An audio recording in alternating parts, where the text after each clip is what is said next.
All right, everybody, thank you for coming here and being with us this morning. With me up here at the podium, on my left, Chief Deputy Stacy Lambert. In the middle, Lieutenant Lee Martin, who commands our Criminal Investigation Division. And on my right is Terry Haskins, one of our county coroners here in Ontario County. Terry's also a nurse practitioner. So we're here to provide an update on the case that came in Tuesday night. Tuesday at 8 p.m., our 911 center received a call from a local resident who was fishing in Mud Creek, west of the Farmington Water and Sewer Plant, which is located at 1216 McMahon Road in Victor. As he began to exit the area, he came across what appeared to be human skeletal remains and clothing. The scene, sheriff's deputies were dispatched to that area and were able to determine that the remains were in fact human. The scene was secured for the night due to the darkness and remote location of where the remains were discovered. We reconvened early Wednesday morning, joined by Ontario County Coroner Terry Haskins. The scene was processed and the remains were carefully collected, then transported to the Monroe County Medical Examiner's office for identification. Yesterday afternoon, we received confirmation from the medical examiner that the remains have been positively identified as Reginald Varden. The confirmation was made through dental x-rays. The cause of death is pending as a forensic anthropologist will examine the remains in the future. Most of you will recall that we took a missing persons report for Mr. Varden on July 17th of last year. Mr. Varden, who was 83 at the time, was last seen alive at Main and School Streets in the village of Victor on the afternoon hours of July 15th. On the afternoon of Mr. Varden's disappearance, the northern Finger Lakes, to include western Ontario County, experienced a significant weather event that produced severe thunderstorms, 2 confirmed tornadoes, flash flooding, tennis ball-sized hail, and numerous downed trees and power lines. We processed over 100 fire calls related to the storm on the evening of July 15th. We knew at the onset of our investigation that this storm could have played a role in Mr. Varden's disappearance. Sheriff's deputies and firefighters searched the railroad bed on foot, and canines, including a bloodhound, were deployed for Mr. Varden's residence in the first days of our search for him. Later, we searched the area with cadaver dogs with no alerts detected from them either. In late fall, when leaves had dropped, we were assisted by the New York State Police Aviation Unit, who searched this area by helicopter and did not pick up any sign of Mr. Varden in the area. Sheriff's Office drones were deployed in the Victor area 3 times during this investigation with no evidence of Mr. Varden being detected. The exact location where Mr. Varden was located is extremely remote, with dense trees and high grass between the creek and railroad bed. Several standing and downed trees cross at this location, and Mr. Varden's remains were on the underside of a downed tree, making it extremely difficult from air or land until you were right on top of his remains to locate them.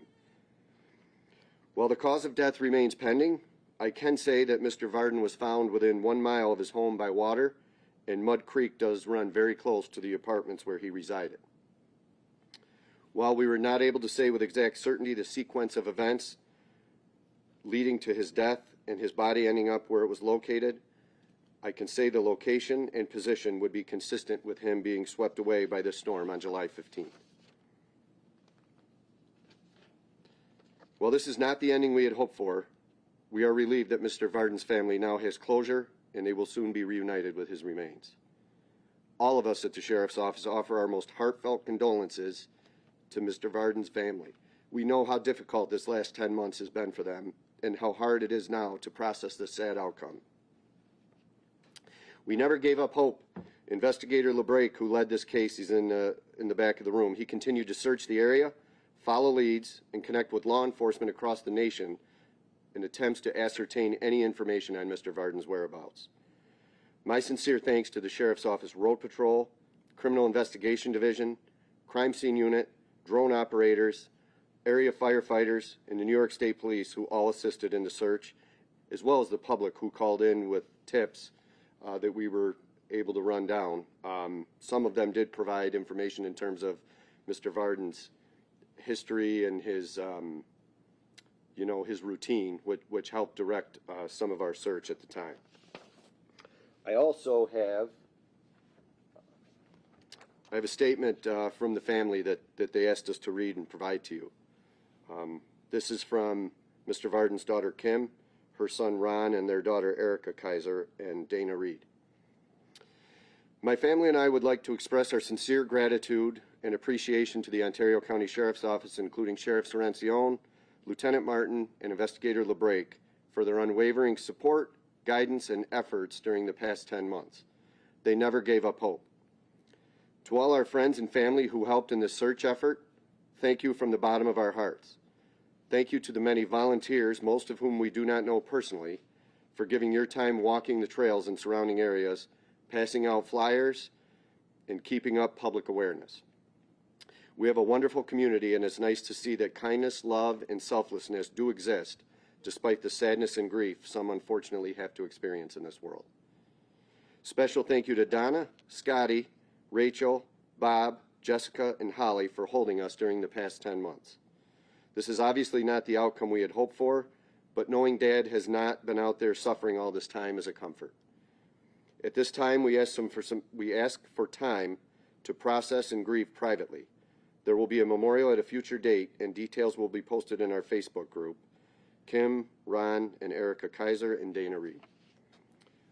With that, we'll take questions. Did you say that it looked like it appears as though he was in one position and washed, things like high waters or something? Yes, so the creek that we know, the level of the creek increased significantly on July 15th and remained so for several days. Where he was located was approximately 30 to 40 feet from the water and about 100 feet from the railroad bed. He was in between.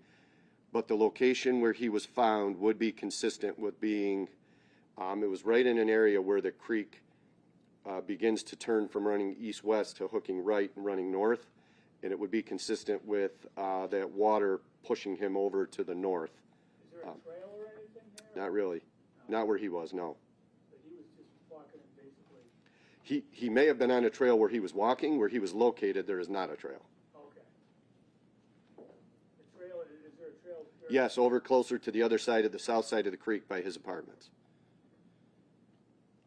What's the name of his apartments? They're on East Victor Road. What's the? Autumn Grove Apartments. Autumn Grove. Yep. Okay. Were there any other injuries or deaths from the storm? No, but a lot of damage. If you recall, especially in the Farmington area. We had multiple reports with the hail that actually went through car windows. It took out siding and windows on houses. This is all that storm that likely he was outside for when it came on. You said that where he was found was about 1 mile from his apartment. How far was it from where he was last seen? That's probably about 2 miles. Yeah. His residence from where he was last seen is in between where he was last seen and where he was located. Is he a pretty active guy, for 83 years old? Very. Was very well known in the village of Victor. Hadn't been driving, so he did a lot of his errand running and so forth by walking. The last known place he was inside the ESL Federal Credit Union on School Street in Victor. Didn't actually go in there to do any banking, just went in to say hi to the folks that worked there because he knew them, he was familiar with them. Yeah, so he was out that afternoon, conducting things that were normal for his routine. So, storm hits, maybe he's taking a shortcut home or something, and then... Very possible. Very possible. Yeah. You said more work would need to be done by a forensic anthropologist to determine the cause of death. So what initially are you seeing where you would need that extra help to determine the cause of death, the condition of the body or the circumstances? I'll let the coroner speak to that. That would be due to the remains. There's no medical examiner's office in our county to process this, so they automatically get sent to Monroe County where they have the special team that they can look to make sure there's nothing abnormal that they find with the human remains. Was there anything you saw when bodies were recovered? No, no. It looked as human remains that had been there for many months. Anything else?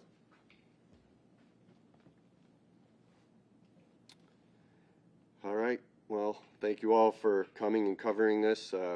Sad circumstances, but like I said, we're relieved to at least bring closure, and that he was at least close to home. And you know, we were concerned because he had hitchhiked in the past, but and we wondered if he ended up somewhere way out of the area because of that, but wasn't the case. So at least now the family can grieve and at least begin to move on. So. Actually, Sheriff, Sure. about that, like from the beginning, was there ever the thought that this could have been what happened to him? Yes. Okay. Yep. Because I know the family at the beginning, everything was on the table, so. Yeah, and I mean, you know, I would say probably 6 months ago, we began to feel that this was likely going to be the outcome. Unfortunately, I think the biggest telltale sign for us was the lack of any cell phone or bank activity since 2 days before he went missing. It's like even when people want to just go away and kind of be left alone, they're going to need their bank funds or something at some point. And when months had gone by without any bank or phone activity, it was, you know, again, that's why on our end, we continue to search that area over and over and over again with every tool that we have. But the canines didn't give us an alert, which is not, you know, for the distance and the water and all that is not normal. And then even after we had located him the other day, we're flying a drone up there at only 100 feet in the air and you can't see him. So it was just a happenstance where somebody came upon him, and we wondered if that wasn't going to be what would eventually bring us to this. So just at least thankful that they now have some closure. So were they obscured by, I don't know, brush or? Yep, brush, the tree. The tree was actually down, and it was a large tree, and he was on the underside of the tree. And there was another large tree right connected to the one that was down. So it's kind of like a triangle. Could he have been killed by the tree itself falling on him? I mean, potentially, and we may never know. I mean, this is a situation where the cause of his death may remain undetermined. The medical examiner, you know, I don't want to speculate, but with the remains that we have left, I'd be surprised if they're able to give us an exact cause of death. Was that an uprooted or just down from the storm? I don't know what caused it to come down. It's been down for a while. I would say it looked like it could have been down since the time of the storm, but it was uprooted and it fell from a north to south position. So it was up closer to the railroad bed and had fallen toward the water. So given the state the remains are in, how are you able to make the identification? Dental records, Are those remains mostly skeletal at this point? yes. Were any of his belongings found? Clothing, shoes.